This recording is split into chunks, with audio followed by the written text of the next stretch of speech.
very happy to be able today to sign the financial agreement for the preservation of the Mazet National Park and its watershed project. My government, through the French Development Agency, has been working on this project at the request of His Excellency, which made to me on the occasion of our first meeting more than 2 years ago. So we studied different projects and finally on biodiversity, and finally decided to work on this one, on the Mazet National Park, because it is the one, after studying, which we deem the more, not only the more efficient, but the one that would be the most successful as a first partnership. So biodiversity is a priority for France, which hosts 10% of the 1.1 million known species. And France is very active on its own territory regarding preservation of biodiversity, but also in global forum and with many other partner countries.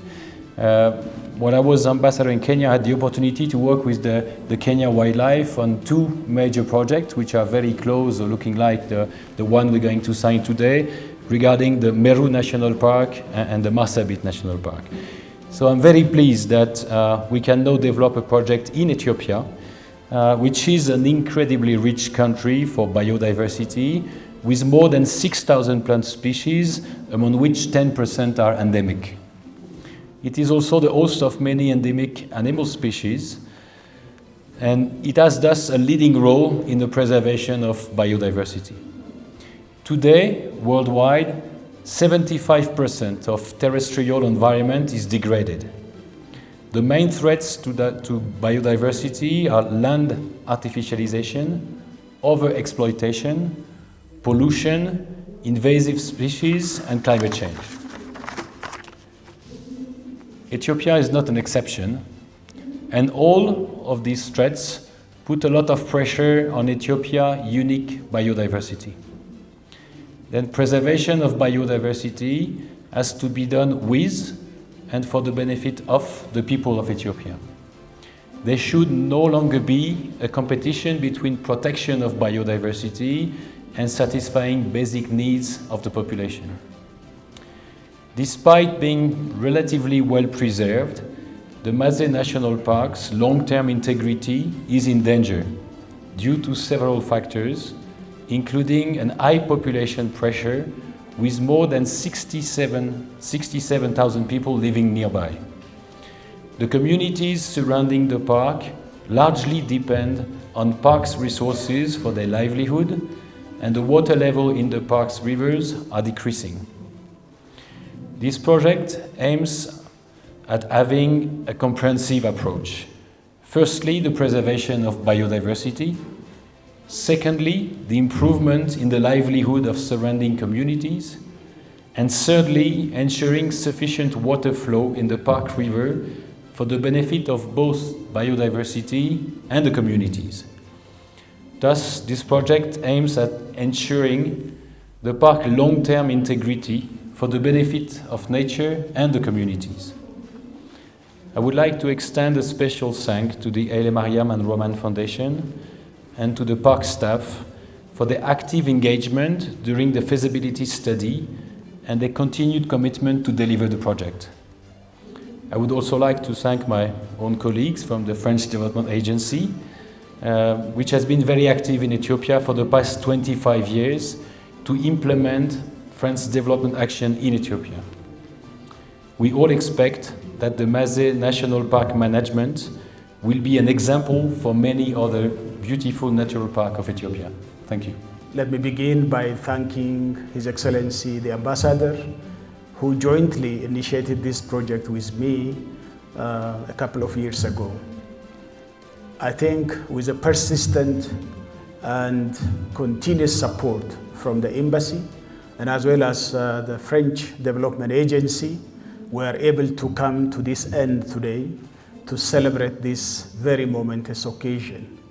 I would also like to thank the Chief Warden of Mazet National Park, Ato Mesfin Jima, who has been with us, in all the feasibility studies period, hosting us and the French Development Agency consultants and members of the staff of the agency. Thank you for that, and mobilizing the community to help us study properly to have a sustainable project in that site. I think this is one of the best kinds of projects I have ever seen, because we have grappled along all those years to delineate which model park we have to engage in. In the selection, almost all the national parks of Ethiopia has been in the choice list, but after rigorous visit and as well as or criteria that is used to delineate, we finally ended up on Maze. That process has been very important because we couldn't have a model project if we do not go, or we didn't go through all these processes to come up with a feasible project. I think this is what we learned from the French Development Agency, co-working and co-designing this project together. Again, our people in and surrounding the park are the custodians who has been there for many, many years, keeping this ecosystem, including the wildlife. I think these people has to be rewarded, not only because we need them to sustain their life, but also to continue on, keeping those national parks to be live and sustainably functioning national parks. In this regard, I think people around the Maze National Park, with I think more than 60,000 people involved in this study, has been instrumental. Again, we are working in the national park, in the Maze National Park, with two zones: the Gamo zone, which includes I think three waredas from the Gamo zone, the Kucha. Of course, I'm thinking Kucha has one, but Kucha has two. That's the main Kucha and the Alpha Kucha, which are the two waredas that are involved in this project, and Daramallo and Kamba from the Gamo side. And also from the Gofa side, we have Demba Gofa in the Zala. So this is an area which is very much sensitive to shocks of climate change and of course population pressure. As you know, the area is not like other national park areas where the population pressure is not so much, except because they are pastoral community. But these are sedentary agrarian community, and the pressure that's coming on the park is huge because of the population growth, and we need to address those things as well. So I said these people are custodians, again, because they kept this park intact until now, even though we missed some of our endemic animals and also some animals like zebra and some antelopes. But nonetheless, one of the intact parks we have should maintain its functioning capacity, and this project can help us to do so. But who should own it?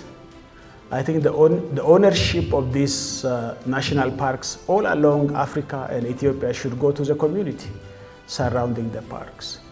And in this regard, we need to work very hard on the livelihood of this community. I'm pretty sure this project can address, if not all, but some of the basic livelihood issues of our community in surrounding this national park.